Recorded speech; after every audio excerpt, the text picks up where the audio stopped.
the treatment algorithm for lower risk MDS with anemia has changed quite a bit in the last year. Historically, for lower risk MDS with anemia, we've typically thought of patients as either being erythropoietin deficient or having appropriate or even excessive EPO. For the patients that are EPO deficient, we've then given erythrocyte stimulating agents. The second line treatment beyond that would get quite muddied. It could be anything from hypomethylating agents to immunosuppressive therapy. And then, a couple of years ago, the FDA approved luspatercept specifically for a subset of anemia, MDS with anemia, and that is MDS with ring sideroblasts or an SF3B1 mutation. This then formed the backbone of a trial, the COMMAND study, that wanted to assess and evaluate the role of luspatercept in the frontline setting for these patients. So patients with low endogenous levels of EPO with lower risk MDS with anemia were randomized to either luspatercept or ESA, and a significantly higher patient proportion achieved transfusion independence with luspatercept.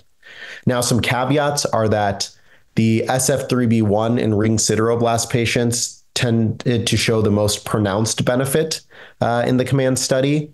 Patients who are ring sideroblast negative or SF3B1 wild type actually had similar rates of transfusion independence when comparing ESAs to luspatercept.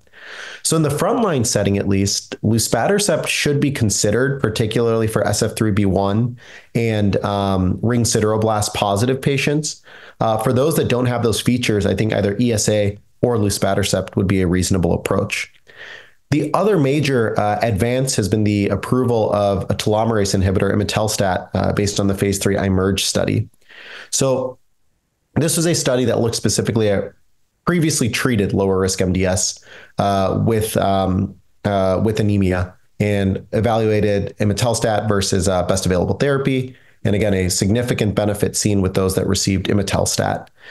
Some notes is that the majority of patients on IMerge were not previously treated with luspatercept before they went on study. Only about 6% of patients were. So while there was a benefit demonstrated with imetelstat in the relapse refractory setting, given the findings from the COMMAND study, given the fact that luspatercept may be utilized more in the frontline setting, it's a little bit of an uncharted territory as to how well imetelstat will work in a luspatercept exposed population. Nonetheless, it is a therapeutic option that's available to us. It's given on the order of every few weeks, so it's a little more convenient in terms of the frequency of administration compared to, say, hypomethylating agents.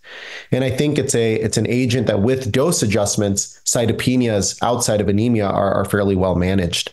So, I think ultimately the way I see things in lower risk MDS with anemia is luspatercept and imetelstat are tools that are now available to us and certainly help to build out our armamentarium.